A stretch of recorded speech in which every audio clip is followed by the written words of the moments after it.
ಪ್ರಾಮಾಣಿಕವಾಗಿ ಯಾವುದೇ ರೀತಿಯ ಅನುಮಾನಗಳಿಗೆ ಎಡೆ ಮಾಡದೇ ಇರತಕ್ಕಂಥ ರೀತಿಯಲ್ಲಿ ಸನ್ಮಾನ್ಯ ಪರಮೇಶ್ವರ್ ಗೃಹ ಸಚಿವರಾಗಿ ಅತ್ಯಂತ ಪರಿಣಾಮಕಾರಿ ಅಂತ ರೀತಿಯಲ್ಲಿ ತನಿಖೆ ನಡೀತದೆ.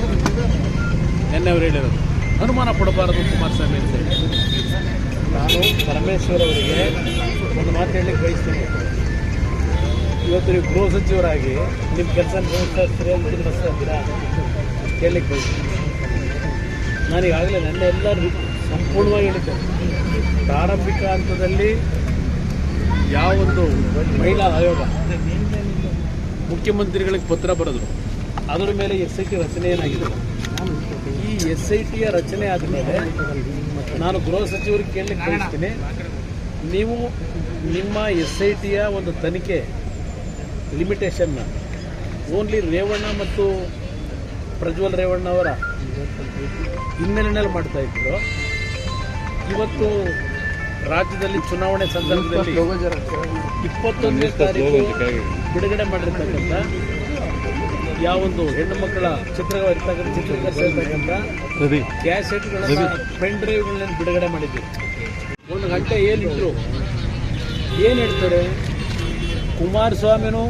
ಕುಮಾರಸ್ವಾಮಿನೇ ಇದಂತ ಪೆನ್ ಡ್ರೈವ್ ಬಿಟ್ಬಿಟ್ಟವ ಅಂತ ಒಂದು ಕುಮಾರಿ ಇದೆಯಲ್ಲ ಅಂತ ಕೇಳ್ತಾರೆ. ಬಿಟ್ಟಿರಬಹುದು ಅಂತ ಅವನು ಹೇಳ್ತಾನೆ.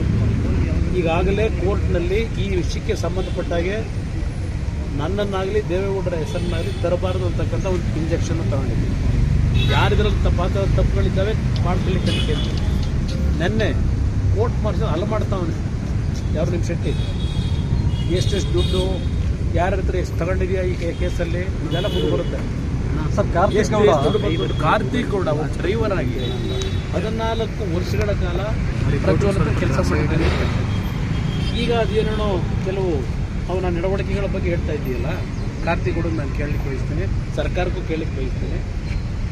14 ವರ್ಷದಿಂದ ಕೆಲಸದಲ್ಲಿದ್ದ ಅವನಿಗೆ ಈ ರೀತಿಯ ಒಂದು ವ್ಯಕ್ತಿಯ ನಡವಳಿಕೆ ಗೊತ್ತಿತ್ತು 14 ವರ್ಷ ಅಲ್ಲಿ ಯಾಕೆ ಕೆಲಸ ಮಾಡ್ತಾ ಇದ್ದಾನೆ ಈ ವ್ಯಕ್ತಿ? ಇವನೇನು ಮಾಡ್ತಾ ಇದ್ದ ಅಲ್ಲಿ 14 ವರ್ಷ ಡ್ರೈವರ್ ಆಗಿ? ಇದೆಲ್ಲ ಬರಬೇಕಲ್ಲ ಮುಂದಕ್ಕೆ. ಅವನೇನೋ ತಿಳ್ಕೊಂಡಿದ್ದಾನೆ, ಪಾಪ ರಕ್ಷಣೆ ಕೊಡ್ತಾರೆ, ನಮ್ಮ ಕಲ್ಲಬಂಡೆ ಭಾಳ ಶಕ್ತಿ ಇದೆ, ಮುಂದಕ್ಕೆ ಅವರಿಂದ ರಕ್ಷಣೆ ಸಿಗ್ತದೆ ಅಂತ ತಿಳ್ಕೊಂಡಿದ್ದಾನೆ. ಇವರೆಲ್ಲ ಕಾನೂನಿಗೆ ತಲೆ ಬಾಗಲೇಬೇಕಾಗಿ ಕಲ್ಲಬಂಡೆ ಸಮೇತವೇ